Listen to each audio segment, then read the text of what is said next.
नमस्कार।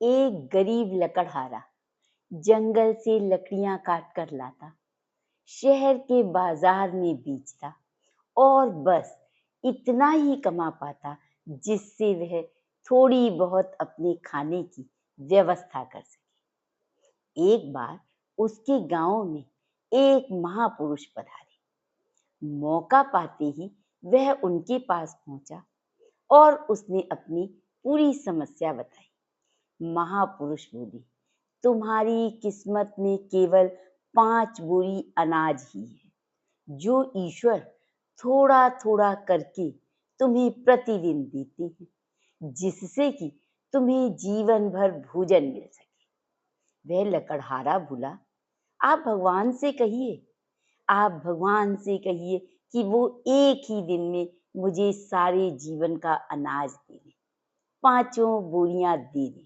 जिससे कि मैं कम से कम जीवन में एक दिन भर पेट भोजन कर सकूं। महापुरुष ने कहा, ठीक है। दूसरे दिन उस लकड़हारे के घर 5 बोरी अनाज पहुंच गया। वह बहुत खुश हुआ। उसने बहुत अच्छा खाना बनाया, बहुत ज्यादा खाना बनाया, पेट भरकर खुद खाया और पूरे गांव के गरीबों को पेट भर भोजन कराया। वे सभी बहुत खुश हुए और उसे आशीर्वाद देकर, दुआएं देकर वहां से चले गए। दूसरे दिन उस लकड़हारे के यहाँ फिर 5 बोरी अनाज आ गया। उसने फिर भोजन बनाया, खुद खाया, गरीबों में बांटा। उसके बाद दूसरे दिन फिर उसके यहाँ उतना ही भोजन आ गया। उस लकड़हारे को कोई बात समझ नहीं आई।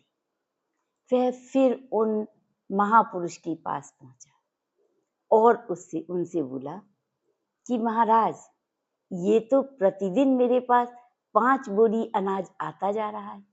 वे महापुरुष बोले, तुमने अपनी किस्मत का अनाज भी गरीबों में बांट दिया। इससे भगवान बहुत प्रसन्न हुए और उन्होंने उन गरीबों की किस्मत का अनाज भी तुम्हारे नाम लिख दिया। इसलिए प्रतिदिन तुम्हारे यहाँ 5 बोरी अनाज आ जाता है और तुम नेक काम कर रहे हो, गरीबों को खिला रहे हो, इसलिए लगातार भगवान तुम्हारी सहायता कर रहे हैं।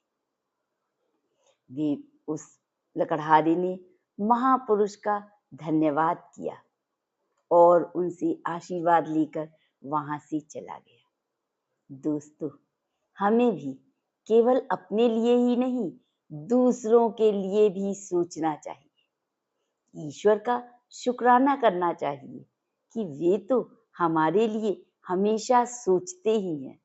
बस हमें एक कदम आगे बढ़ाने की आवश्यकता होती है। धन्यवाद।